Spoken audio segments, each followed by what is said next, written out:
Hello mga kapatid, magandang gabi sa inyo. God bless at salamat sa Lord tayo yung nagkita alas 7:59 ng gabi. June 2, Monday. Salamat sa Panginoon sa pagkakataon na tayo ay nag-meet for tonight. Tayo po'y manalangin in the name of the Father and of the Son and of the Holy Spirit. Ama, salamat po sa gabing ito, sa opportunity na bigyan mo sa amin upang maging klaro ang usapang Katolisismo, maging aware kami sa aming relasyon sa inyo at magkaroon kami ng matibay na pundasyon kay Kristo. Alam po namin na maraming pagkilos sa diablo sa buhay ng mga Katoliko and we would like you to help us out. Mama Mary, we just pray for your continuous prayer for and with us. Tulungan niyo ma-enjoy namin ang gabing ito sa aming pag-uusapan. Nihiling namin na iyong gabay, na iyong patubay. Mabigyan namin na mataas na papuri sa inyo, Ama, sa gabing ito. We pray this in Jesus' name. Amen. Amen. In the name of the Father, and of the Son, and of the Holy Spirit. Alright, magandang gabi mga kapatid. Luzon, Visayas, Mindanao, sa lahat ng mga bishops, priest sa buong Pilipinas. Magandang umaga po. Special mention ang ating kaibigang religious priest na Dominican, si Father Romel Olivar dyan sa Calayan Island sa Cagayan. Si kapatid na Divine, magandang gabi ho, at sa lahat ng mga kapatiran dyan sa St. Bartholomew Catholic Church. Opo, magandang gabi po sa inyo sa lahat ng mga kapatiran. Opo, magandang gabi. Ganoon din ang aking may bahay kay Annalyn. Magandang gabi sa aming dalawang anak na si James Philip at Alana Grace. Sa aming bishop sa Diocese of Bacolod, kay Bishop Patricio Buson. Magandang gabi, Bishop. Kay Father Dominic Diramas. Pagaling ho kayo, Padre. Opo. At sa lahat po ng mga kaparian sa buong Diocese ng Bacolod. Especially po yung aking parish priest dito sa San Juan Nepomuceno Parish Church. Si Reverend Father Luan Torrefranca, Father Nobles at Father Egay. Magandang gabi po. Maraming salamat for joining sa ating broadcast. Mga kapatid, ikinalulungkot ko, supposedly tonight ay we will be having sana si Father Olivar doon sa Calayan Island. Pero it so happen na medyo atrasado. Kasi alam nyo, nagpupunta pa ho siya sa ibang barangay po at medyo alanganin po yung kanyang uwi kanina, kaya ho sabi niya baka pwede sa bukas na lang po sa gabi. Okay, so pagdasal natin, Lord willing, bukas ay reschedule natin si Father Olivar, isang Dominican priest, isang kaibigan, at bukas po panalangin ho natin na makasama ho natin siya sa ating broadcast. Alright. Mga kapatid, may konti tayong adjustment sa aking schedule sapagkat ako po ay nagbabalita sa isang station dito sa Bacolod, sa Diocese ng Bacolod, ang DYAF. Maaga po ako maalis sa bahay. Alas 7 ko kasi ang pagbabalita hanggang alas 7:45. Araw-araw po yan mula Lunes hanggang Sabado. Kaya ho, bigyan niyo ako ng sapat na adjustment. Baka mangyayari, pagbabalita muna ako, tapos niyan, doon ko na rin sa station gagawin yung ating gospel for today, simula bukas. Opo, panalangin po ninyo na magtuloy-tuloy po yan. Kasi sa gabi ho, usapang Katolisismo tayo Iba yung ating pinag-uusapan pagka gabi. Alright. Sa lahat po ng mga kamag-anak ko dyan sa Bira, Catanduanes, magandang gabi ho. Sa mga kamag-anak kong Katoliko ng mga solid, magandang gabi. Bago tayo dumiretso mga kapatid sa ating pag-uusapan, gusto ko manang banggitin isang balita dito. Ang ating Santo Papa, Pope Leo XIV. Yun po pangalan bago na ho pangalan, di na ho si Pope Francis. Si Pope Leo XIV, 14, okay? Si Pope Leo XIV ay inappoint niya ho si Dr. Luigi Carbon bilang bagong direktor ng Vatican Healthcare Services sa Vatican. Opo. Ito maganda sa ating Santo Papa, meron siyang authority, meron siyang kapangyarihan to appoint Kasi siya po ang leader din ng Vatican City. Hindi lang ho siya Santo Papa ng buong Katoliko na ilang bilyong Katoliko worldwide. Siya rin po yung head ng Vatican City. Opo, si Pope Leo XIV. At ito nga ho si Dr. Luigi Carbon ay kanyang inappoint sa posisyon bilang bagong direktor ng Vatican Healthcare Services. Magandang gabi, Chay Ereher Pariol Ardante. God bless po. Apple, magandang gabi kapatid. God bless sa buong pamilya. Kay Ninong sa kay Ninang, magandang gabi po sa inyo, mga kapatid. Opo. Ang tungkulin ho ni Dr. Luigi Carbon ay tignan ang sitwasyon ng pangkalusugan ng mga tao doon sa Vatican. Opo. Medyo mabigat ho yung trabaho na yan kasi dapat tiyakin ni Dr. Luigi Carbon ang magandang hygiene po ng mga tao dyan sa Vatican at yung pangkalusugan sa kabuuan. Si Dr. Carbon ay sa balita ay siya po yung dating Deputy Director ng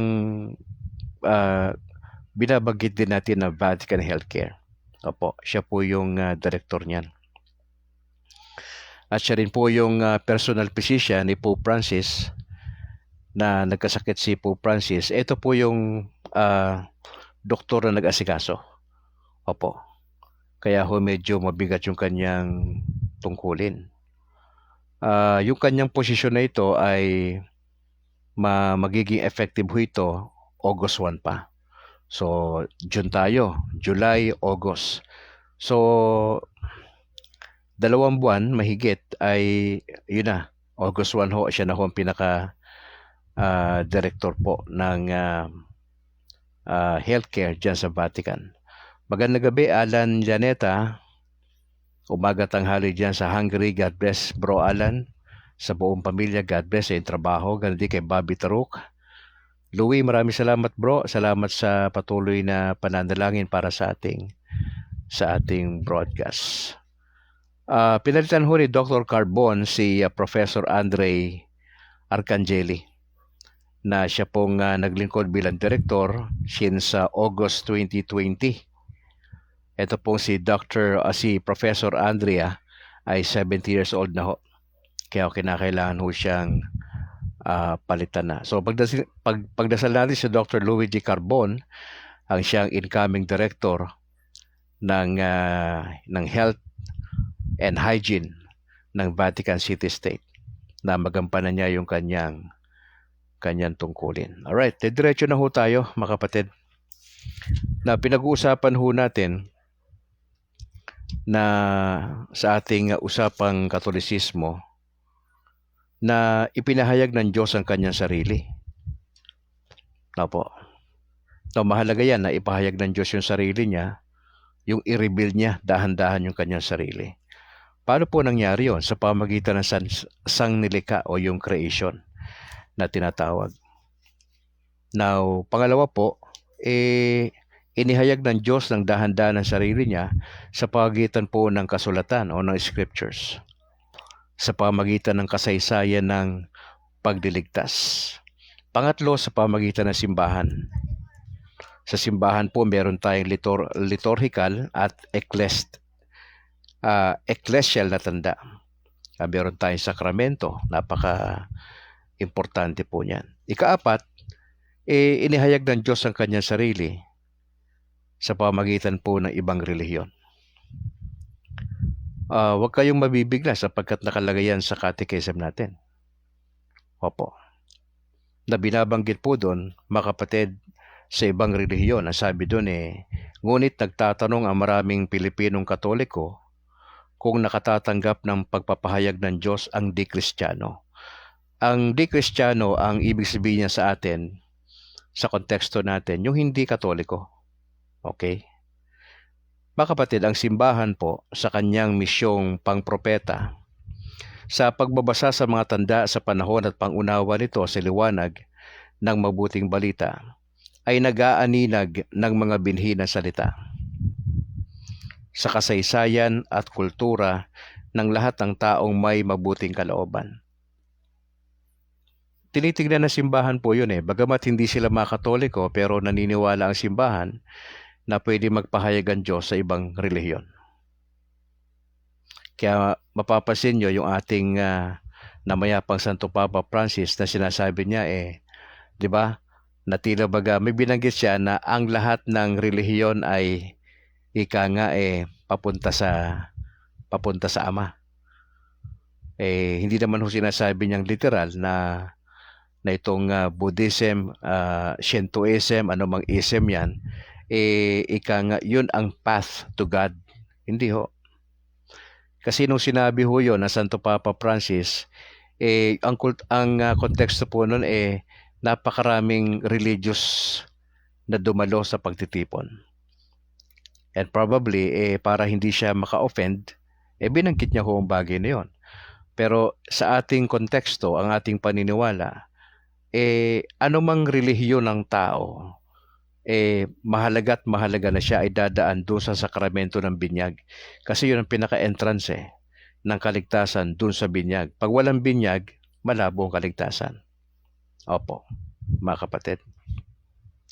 Kaya ito binabanggit na binhi ng salita ay mahalaga po ito. Basta mayroong mabuting kalooban, ang mga individual na iba yung kanilang pananampalataya. Alam mo ito maganda sa Katoliko, hindi ho tayo nagkokondena Hindi tayo nagsasabi ng mga masasamang salita sa ibang mga sekta. Although pinaglalaban natin pananampalataya, hindi tayo nagle-label. Ang nagle-label po yung mga anti-Catholics Nagle-label sa Katoliko na sa demonyo daw tayo, ang Santo Papa daw natin, demonyo. Lahat na lang ng pwedeng ibato sa simbahang Katoliko, yung pagle-label na yan, binato lahat sa atin. Pero ang simbahang Katoliko, hindi tayo ganun Bagamat may mga Catholic faith defenders po tayo na ipinagtatanggol namin yung pananampalataya natin sa iba, pero hindi natin inaabuso Hindi tayo ganun na kasi nga all-embracing yung Katoliko, mga kapatid. All-embracing.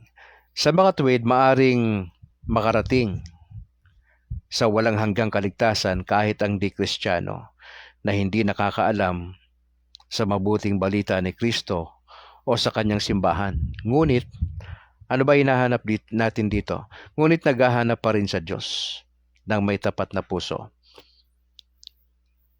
Yung mga nasa ibang simbahan na hindi Katoliko, importante na meron silang malinis na puso.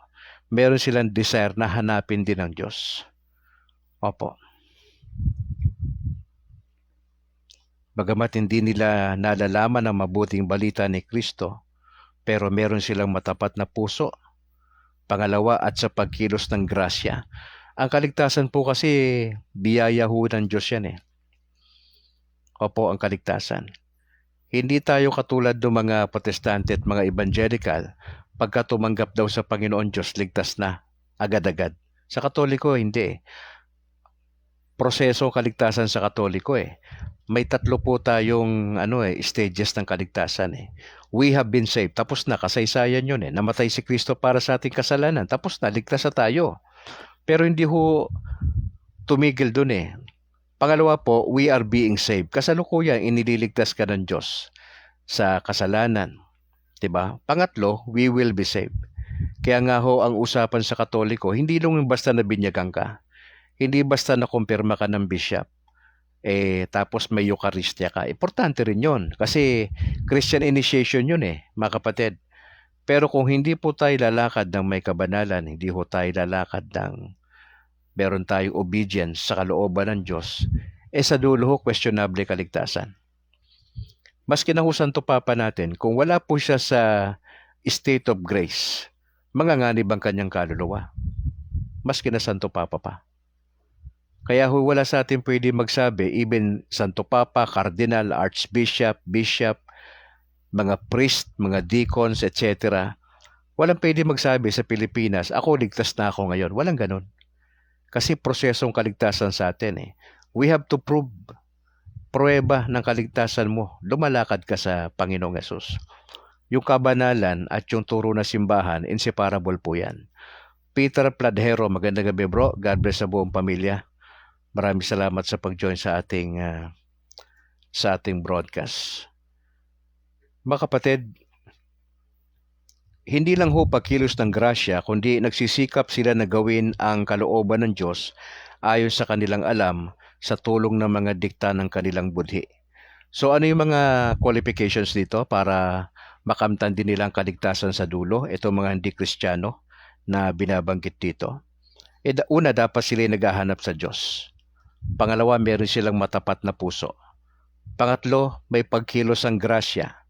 Ikaapat, nagsisikap silang gawin ang kalooban ng Diyos gamit ang kanilang konsyensya. Yung apat ho na bagay na importante ho yan. Kaya ho tayo bilang Katoliko, hindi lang tayo dapat masettle doon sa dumadalo tayo na misa. Importanteng nasa misa tayo pagka Sunday. Pero wag nating isipin dahil dumadalo ka sa misa, ligtas ka na sa dulo. Hindi ho. Ito yung continuous obedience Araw-araw to Kaya walang pwede magmalaki sa atin dito. Pag namatay tayo, mga kapatid, pag namatay ang Katoliko, Janis de la Paz, haharap ka sa Diyos. Hindi ka haharap sa Santo Papa. Hindi ka haharap doon kay Pope Francis pag namatay ka. Haharap ka mismo sa Diyos. Magbibigay sulit ka kaagad. Merong kaagad personal judgment. Yung particular judgment kaagad sa atin. Hindi na huyang mag-aantay ng 1 linggo after 40 days ng kamatayon ng tao saka siya harap sa Diyos. Hindi ho. Antimano, pag namatay si Brad Calix, antimano, haharap ako sa Diyos. Merong kaagad particular judgment. Kaya siyempre, kung merong paghahatol kaagad ng Diyos, anong gagawin mo sa lupa pa lang? Kailangan mo paghandaan ng kamatayan mo. Kailangan mong matiyak na ikaw ay nasa state of grace lagi. Di ba? Wala tayong pwede pagmalaki. Kaya nga ho, at the mercy tayo lagi ng Diyos, mga kapatid. Ngayon, dahil tinatanggap ng simbahang Katolika ang anumang totoo at banal sa mga kultura at relihiyon ng mga di-Kristiyano, sapagkat madalas na nagbibigay ito ng sinag ng katotohanang yaon na tumatanglaw sa lahat ng tao. Na kinakailangan kung gayon na tanggapin, pangalagaan at pasiglahin ng mga Pilipinong Katoliko ang mga katotohanang espiritual at moral na natatagpuan sa mga di-Kristiyano, gayon din ang kanilang panlipunang buhay at kultura. Mga kapatid, ito ang ganda Ito ang beauty sa atin bilang Katoliko na Pinoy. Pinapahalaga ng Diyos yung kultura natin. At mahalaga sa atin na yung mga pinaniniwala mo bilang Pilipino, ito yung nakaugnay doon sa turo ng simbahan.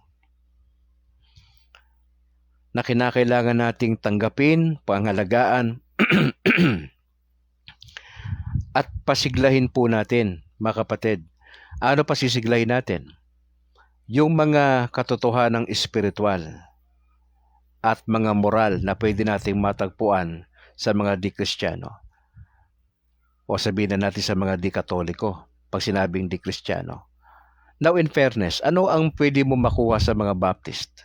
Ako dati akong Baptist na pastor Meron bang mapupulot ang Katoliko sa Baptist? Yes. Number 1, pagdating sa salita ng Diyos, tinuturuan namin ng mga miyembro namin, kabisaduhin, pag-aralan, ibahagi, isabuhay ang Biblia. Pangalawa, tinuturuan namin ang mga miyembro na magbigay ng maayos sa gawain ng Panginoon Diyos. Wala hong barya-barya kung nagbibigay sa Baptist. Walang ganon. Sa Katoliko, walang atay nagbibigay ng barya Napansin nyo ba pagka kayo nagbibigay ng offering sa simbahan?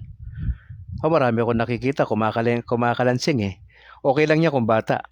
Pero pag adult, tas may trabaho ka, may business ka, hindi pwede sa aming Baptist yun. Na may kinikita ka, hindi ka nagbibigay ng tama.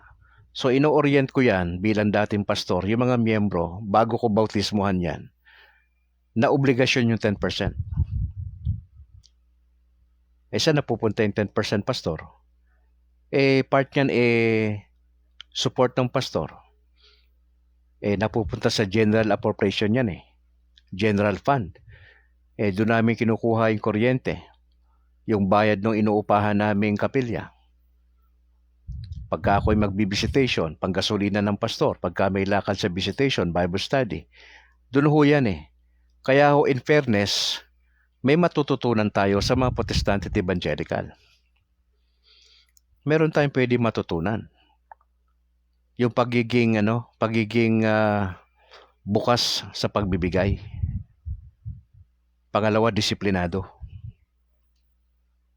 Hindi pwede sa mga miyembro na na nalilate sa gawain. Ino-oriento namin 'yan. Tsaka wala kayong makikitang Baptist na hindi nag-share ng salita ng Diyos. Lahat ng miyembro bago sila bautismuhan, tinitrain namin 'yan na obligado sila na magkwento ng ebanghelyo sa iba. Alam nilang gagawin nila kapag sila ay estudyante, sila ay professional. Sila sabihan namin sila, eto may gagawin kayo. Missionary kayo ha. Hindi kayo basta miyembro, binautismuhan kayo o member kayo ng church. Pero may obligasyon kayo. Ano ka ba? Trabaho mo? Teacher ka? O doon, mag-share ka doon sa school. Ano ako may business ka? O yung mga business partners mo, share mo ng salita ng Diyos. Ano ka? Estudyante ka? Doon sa campus, mag-share ka.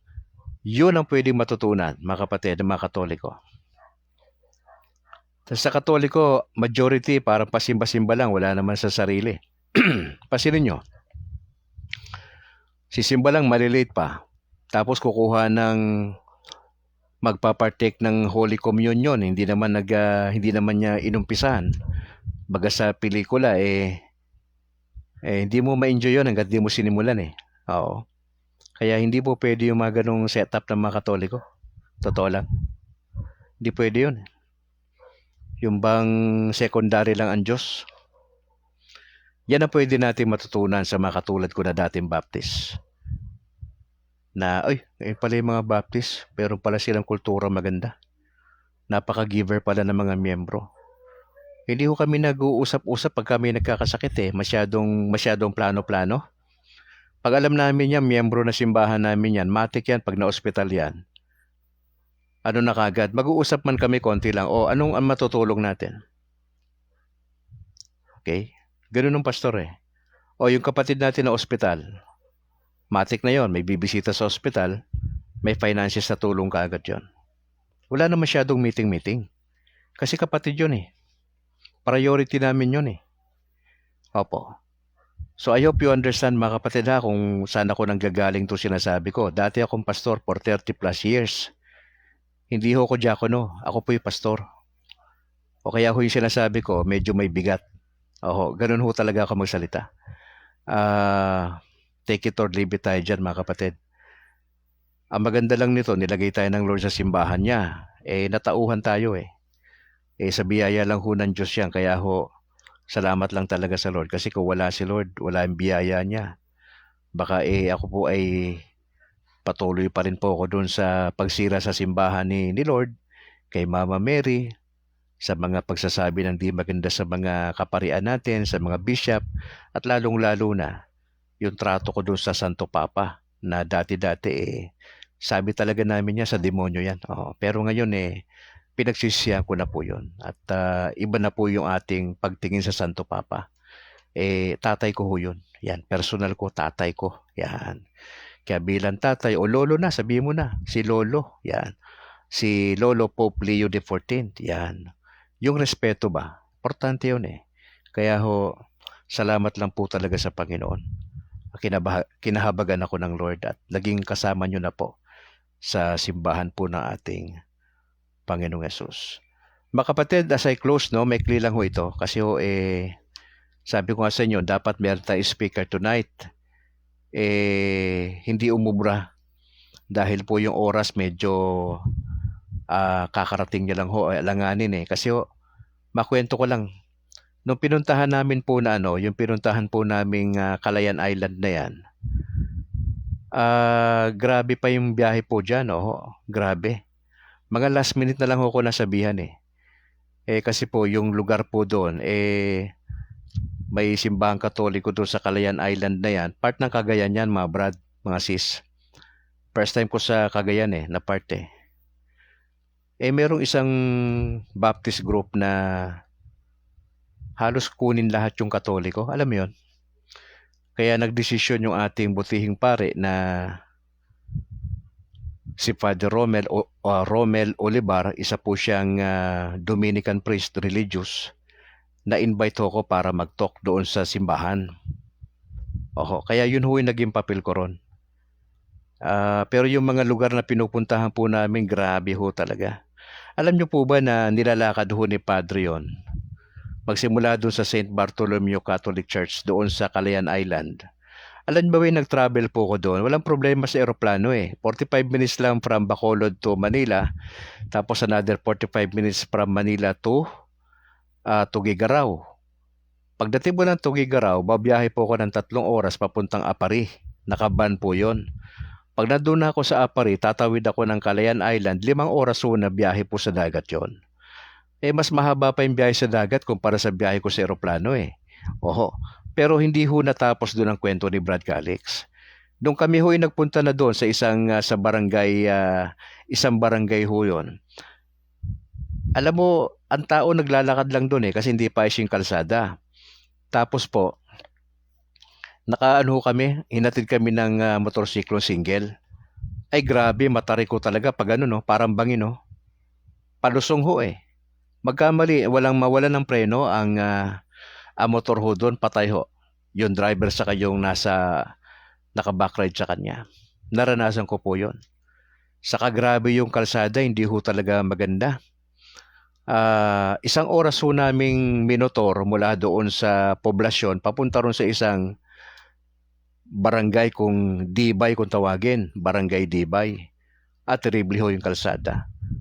Nakukwento ni Father Romel, kapag medyo masama ang panahon, naglalakad siya 4 na oras para lang makapunta ron sa barangay.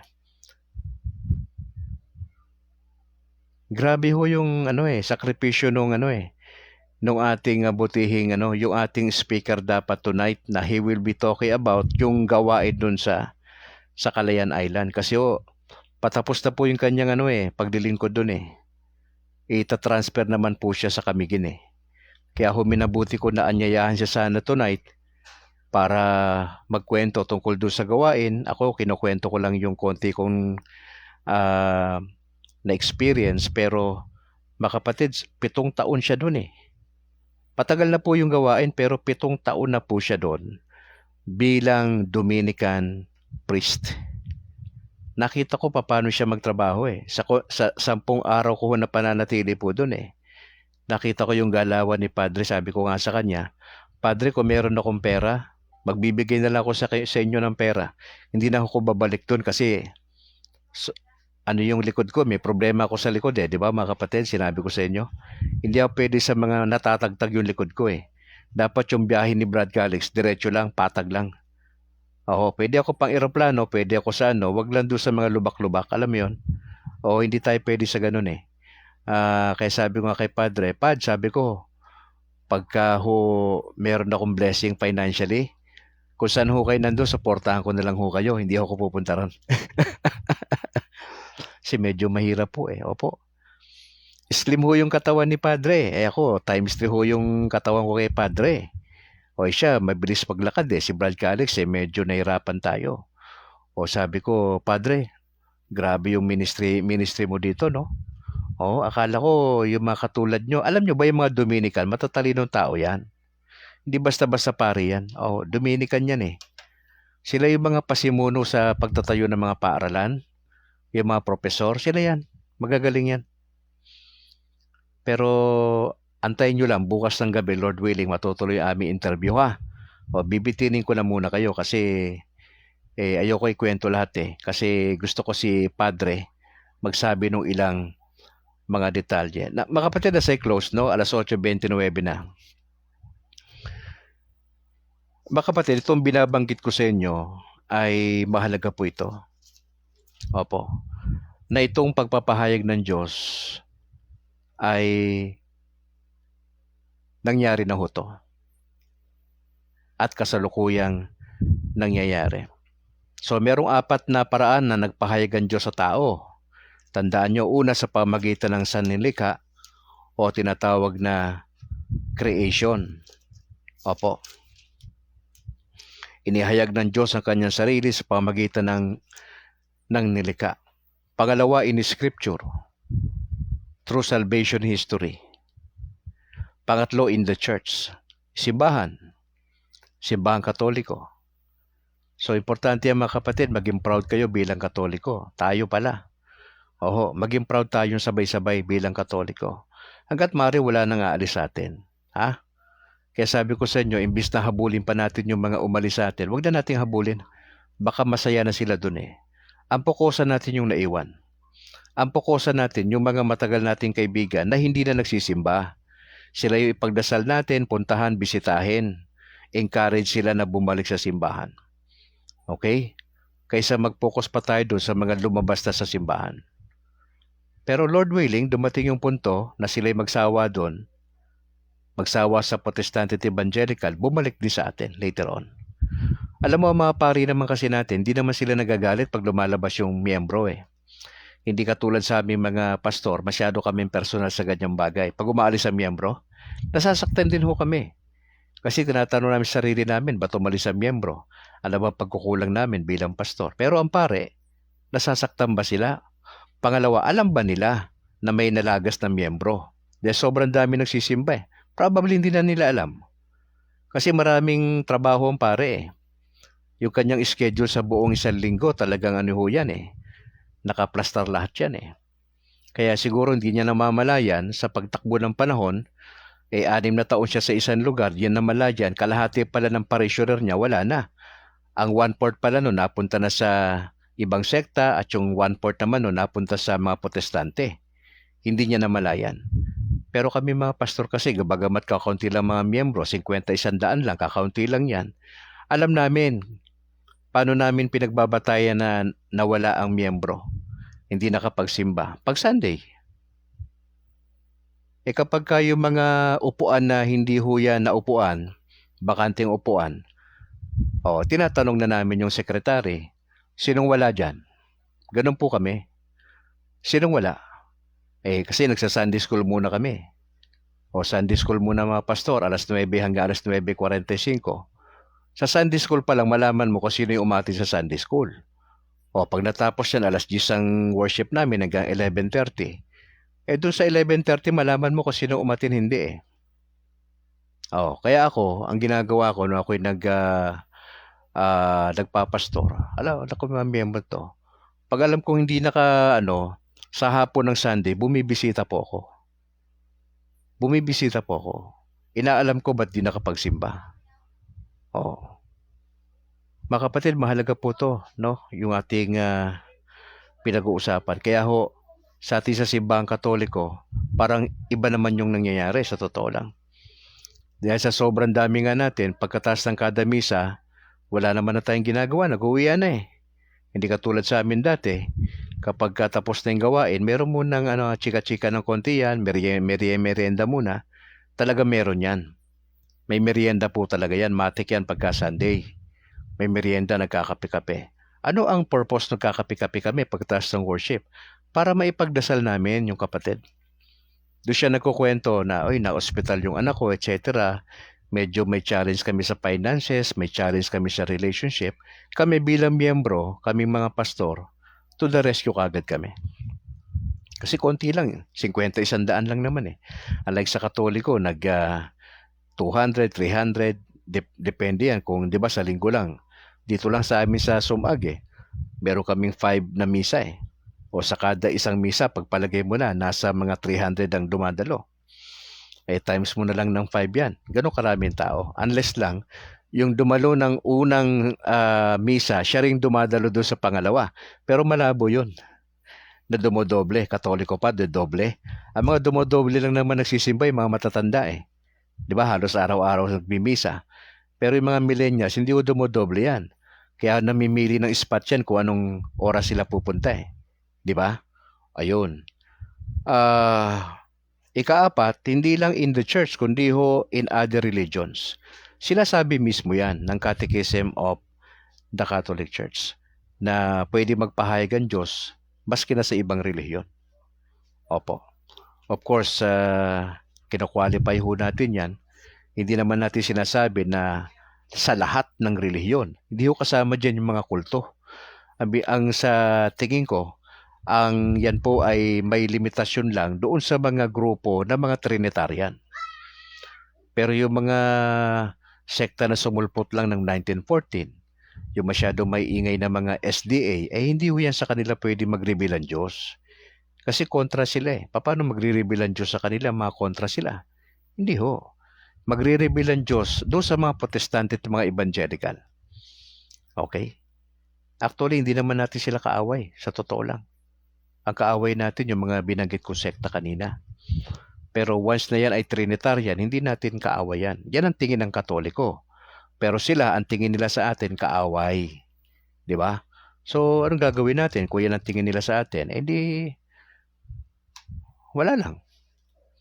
Kailangan naman awayin natin sila. Hindi man tayo kailangang away. Opo.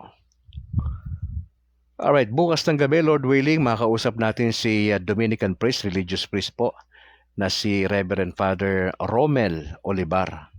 Siya po yung pastor natin dyan sa Catholic Church sa Calayan Island. Nagpunta ho dyan si Brad Calix kamakailan, 10 araw ho tayong nanatili dyan.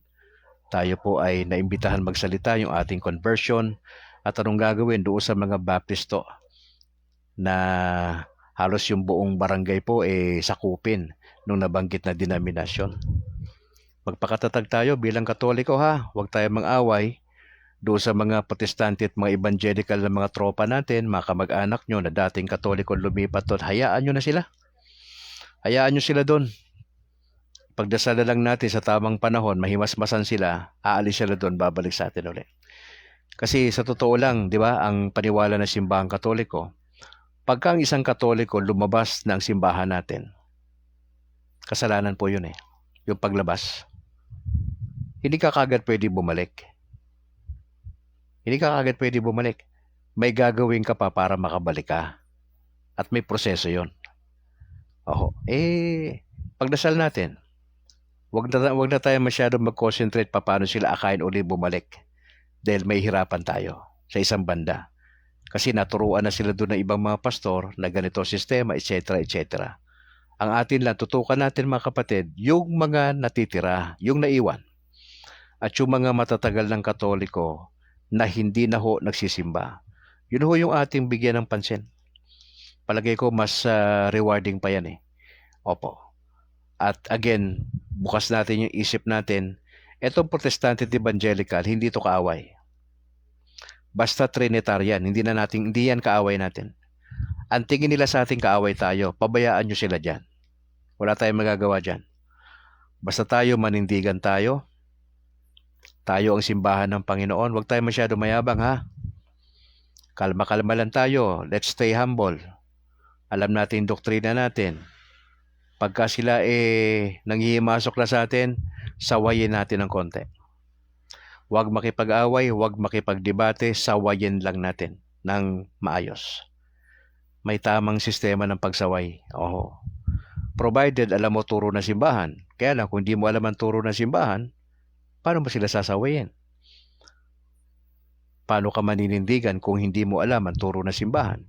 Kaya nga magsumikap tayo mga kapatid na alamin po natin ang turo ng simbahan. Magtanong kayo sa inyong pare. Pagka may tanong kayo sa doktrina natin, huwag kayo lalapit sa Protestante kasi wala silang sagot dyan. Kabaliktaran yung sagot nila kung meron man. Kung may tanong ka sa doktrina ng Katoliko, puntahan mo pare, puntahan mo bishop, puntahan mo yung mga Catholic Faith Defenders katulad ni Brad Calix. Kasi kami yung mga nag-aaral ng doktrina ng simbahan. Puntahan mo yung katekista. Puntahan mo yung mga leader na simbahan, itong mga lay minister natin. Nahupuli itong mga lay ministers natin, alam nila turo na simbahan. Alam nila. Hanggat maaari. Hindi lang mga katekista. Hindi lang mga Catholic Faith Defenders, kundi basta leader ka ng simbahan, matik yan, dapat alam mo yung doktrina, yung catechism of the Catholic Church. Ngayon, sa mga nagsisimba, padalo-dalo sa misa, dapat mayroon kayong effort mga kapatid na malaman. Magtanong mo kayo, hindi naman masama yan Magtanong kayo, yung doktrina. Ako rito ay Meron ako ditong katekismo para sa mga Pilipinong Katoliko. Ayan. Oho. Magtanong kayo sa pari nyo, baka meron pa silang kopya niyan. Oho. Tapos meron tayong Catechism for Filipino Catholics. Ito, Taglish yan. Yan ang ginagamit natin sa doktrina. Ha?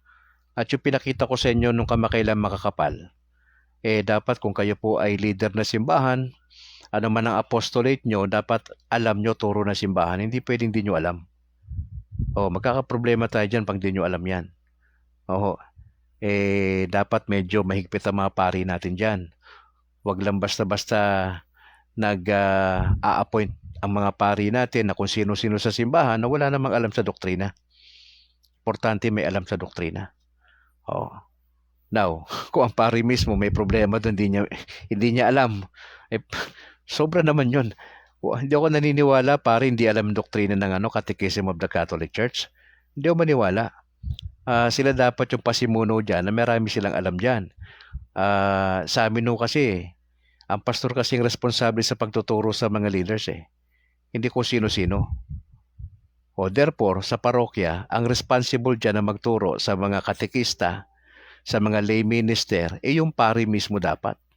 Diba? Siya yung tatay natin doon. Siya yung ating pastor nga Tas hindi niya alam. Hindi pwedeng hindi niya alam.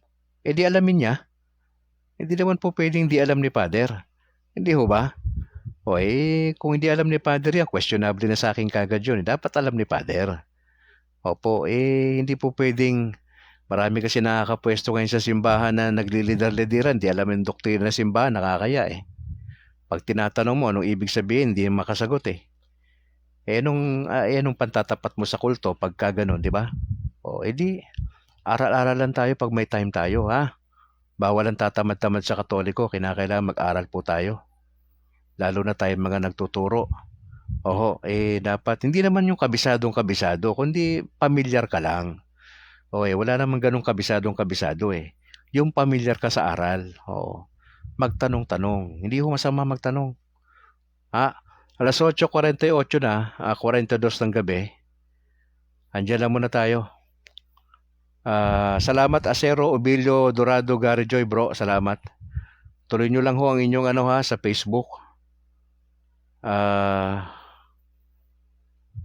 Salamat po sa inyong ministeryo. God bless sa buong pamilya nyo. Si Mrs. andito, si Annalyn. Patuloy nyo pag-pray si Mrs.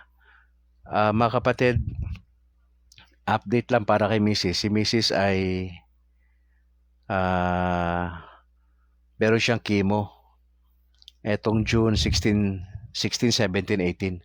3 araw po siya i-confine sa ospital. Ikikemo po siya. Pagdasal niyo po na makayanan ng katawan niya. Ano pa ba? Pero prior to that, meron siya lab test na 5 iba-ibang klase. Pagkukunan na siya ng dugo. Tapos ititest yung 5 na yon. Prior sa confinement niya ng June 16, 17, 18. So, pag-pray niyo po, ha?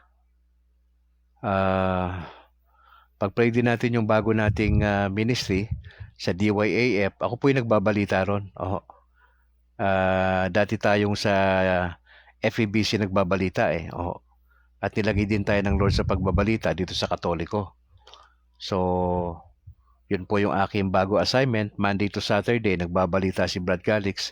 Alas 7 na umaga, alas 7:45. Yung pagbabalita sa DYAF dito sa Bacolod. Sa Veritas ba na station, DYAF. Pag-pray nyo po yan, Lord willing, simula bukas, pagkatapos ng broadcast dun sa pagbabalita, susunod ako na magbo-broadcast ng ating Gospel for Today, ha? Pag-pray nyo kasi medyo nahirapan ako sa oras Tapos yung sitwasyon ni Mrs., no? Alam nyo naman yon. Kaya humingi po ako sa inyo ng paumanin sa mga pagkakataon na, ba't wala si Brad Caris na alas 6, no? Wala tayong gano'n na ngayon Kasi yung sitwasyon ni Mama, ha? I hope you understand, guys. Priority ko si Mrs. ha? Oo. Ano pa ba? Jermaline Hunasan Balahadya, salamat Salamat sa pag-join. JM Amaro, bro, maraming salamat. Ito po mga kaibigan protestante ho ito. At ilan na lang ho yung mga kaibigan ko na dyan pa rin Maski na nagdesisyon ako magkatoliko. JM, salamat Oo, si Bobby Taruk. Louie, maraming salamat bro. Tuloy mo lang yung ministry mo sa pagbibigay ng pag-educate sa mga Katoliko ha. Kailangan natin yan eh. Bro Peter Pladero, maraming salamat. Si Bro Alan Yaneta, OFWs natin to. Bro, God bless sa trabaho ha. Oo, bawal magkasakit, I understand. So, God bless sa work. Samahan ka ng Lord. Si Apple. Apple, salamat ha. Pasensya na, hindi tayo nakapagtambalan. Pag-pray nyo kami ni Apple, mga kapatid, kasi nag-iisip kami ng aming podcast. Dalawa kami magpa-partner ni Apple at titignan namin kung ano mas maganda na klase ng podcast. Oho, antabayanan lang ho niyo yan. Okay yan si Apple, no? Pag-pray natin yung mama ni Apple, yung sitwasyon ng mama ni Apple. Si Chay Ereher Pariol Andante. Salamat Chay ha, God bless. Sa iyong parish priest, samahan ka ng Panginoon Diyos sa mga oras na to. Sige. Diyan lang muna tayo. Bukas ipag-pray nyo ha, sa gabi. Sana matuloy na yung ating invited guest na supposedly yung ating Dominican priest, si Reverend Father Romel Olivar. OP yan, OP. Hindi po yan yung out of place ha. Iba po yun. Pag OP, Dominican po yan. Yan po yung nakita rin sa dulo ng pangalan. Reverend Father Romel P. Olivar, OP. Pag may nakita kang OP, hindi po out of place yun. Ang ibig sabihin. Ibig sabihin nun, Dominican priest yun. Ha? At least alam nyo na. Sige. Pag-usapan natin bukas ng gabi yan. Marami siya may kukwento at marami tayong mapupulot sa kanyang mga aral. Meron pa ba tayong nakaligtaan ditong banggitin? Oo. Yung mga hindi ko nabanggit, bawi ho tayo bukas ha, mga kapatid. Sige po. Patuloy niyo ipagdasal ang grupo ng Catholic Faith Defenders, nagbo-broadcast sa DYAF. Meron din po tayo sa DYRL, si Brad Carissa, si Bro JB Akma. Pag Sunday, napapansin nyo, sa DYRL po tayo. Oho, yun po yung pinaka-broadcast na natin pagka Sunday. Kasi maaga po yun eh. Alas 6 hanggang alas 7 po yun. Kaya medyo hirap na ako na magkaroon pa ng sarili pa na broadcast, di ba doon? Kaya ho, ipagdasal nyo, kami na mga kasama si Apple, yung grupo namin, nagamitin kami ng Lord. Ay nga pala, shoutout nga pala Apple, nakalimutan ko. Yung ating dalawang Board of Governors doon sa kanilang katatapos na NatCon doon sa Cebu City, sa kanila ika-48 na pagtitipong taunang pagtitipon ng Catholic Faith Defenders. Dalawa po sa Diocese ng Bacolod ang pumasok. Si Bro George Quiles saka si Bro JB Akma. Oy, pakape kayo ha. Ikaw na lang George, hindi nagpapakape. Si nagpakape na sa akin last Sunday si JB Akma eh. O ikaw na lang ha. Antayin ko yung pakape mo kapatid ha. Palagi ko masarap-sarap na pakape yan ha. Andiyan lang ako sa downtown. Chat-chat lang tayo. Sige mga kapatid, time check. Alas 8:47 ng gabi. Tayo po'y manalangin. In the name of the Father, and of the Son, and of the Holy Spirit. Ama, salamat sa gabing ito. Pagpalain nyo kami, tulungan kami. Napakahina namin para magtagumpay sa kasalanan minsan. Kailangan namin ho ang inyong biyaya. Samahan nyo kami. Ang nanay ni Apple na may pinagdadaanan po ngayon sa kanyang pangkalusugan, patuloy niyo siyang tulungan sa pangailangan pinansyal. Pinagdadasal po namin ang kanyang kalusugan, kay entire family. Si Mrs. din po sa kanyang nalalapit na chemo sa June 16, 17, 18. Makayanan po nawa niya ang kanyang ikalawang beses na pagpapakimo after 2 years. Kami nagdadasal po ng inyong kalooban para sa kanya. Si Winnie Angel, pinagdadasal din ho namin. Tulungan niyo po ang mga kapatiran na may mga pinagdadaanan sa mga panahon na ito. Si kapatid na Rosa Tadeo, sa kanyang sitwasyon sa ngayon sa Hong Kong, ingatan niyo po siya. Dadasal kami ng kalooban niyo sa kanyang trabaho at bigyan niyo po siya ng employer na talagang may takot sa Diyos, iaalaw siya sa pananambahan, at pinagdadasal po namin ang kanyang pamilya na patuloy niyong ingatan. Lord, nagdadasal po kami na yung patuloy na adjustment po sa DYAF sa pagbabalita Monday to Saturday. Sana ho ay makapag-broadcast pa ho ako noong Gospel for Today ng regular. Si Father Romel po, bukas ng gabi, Lord willing, ay makasama na po namin siya sapagkat marami siyang kwento, marami siyang karanasan na pwede naming kapulutan ng aral sa paglilingkod, lalo na ho yung mga nagnanais magpare. Marami po siyang kwento at marami ako natutunan sa pari na ito na seryoso sa pagmimisyon. Lord, kulang na kulang ang pari sa Pilipinas at kakaunti yung nagdi-desire na pumapasok sa vocation po ng pagpapare. Dalangin namin that you would raise up mga millennials na talaga nakatalaga sa paglilingkod sa inyo. Ganon din po mga madre. Nagdadasal kami na kayo po mag-supply sa Pilipinas. Marami ho ritong mga simbahan na wala pong mga pare. Kaya pinagdadasal namin ang mga layman, lay minister na magseryoso po sa gawain ng Panginoon Diyos. Hindi lang ito basta-basta, kundi talagang po ito, seryoso. Baka dumating yung pagkakataon, itong mga lay minister mag-aktong pare sa isang banda. Pinagdadasal namin na kayo po mag-raise up ng mga additional na mga magpapare sa Pilipinas at sa iba pang mga bansa. Pagpalaan niyo po mga OFWs namin, ng mga kapatirang Katoliko, na sana nga po maibalansin nila ang trabaho sa pagbabasa ng Biblia, pagbabahagi ng salita ng Diyos sa kanilang mga kasamang Pinoy sa lugar na kanilang pinagtatrabahuhan. Nagdadasal po kami sa aming bansa, kayo po magbigay ng talino sa aming presidente at sa nalalapit po na impeachment trial para sa aming Vice President. Hindi namin alam kung magtatagumpay pa ito o ano pa ang plano, pero nagdadasal kami ng kaayusan sa aming bansa. Lord, salamat sa gabing ito. We just pray. Ingatan niyo po ang bawat isa sa aming pagtulog mamaya ay maging maayos lang po ang lahat. Bukas, Lord willing, magigising kami ng maayos. Salamat po sa mga nakasama namin sa broadcast tonight. Pagpapalaan niyo po ang bawat isa sa amin.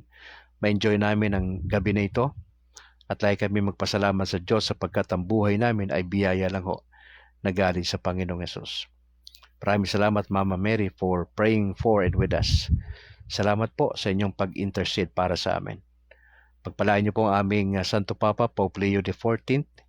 Samahan niyo po siya at bigyan siya ng wisdom sa araw-araw paano patakbuhin ang Vatican, ang patuloy na pagkakasundo sa mga cardinals po namin sa Vatican. Ingatan niyo po sila. Maraming salamat po. We pray this in Jesus' name. Amen. Amen. In the name of the Father, and of the Son, and of the Holy Spirit. Mga kapatid, maraming salamat for joining. Pakishare po itong video na ito, mga kapatid.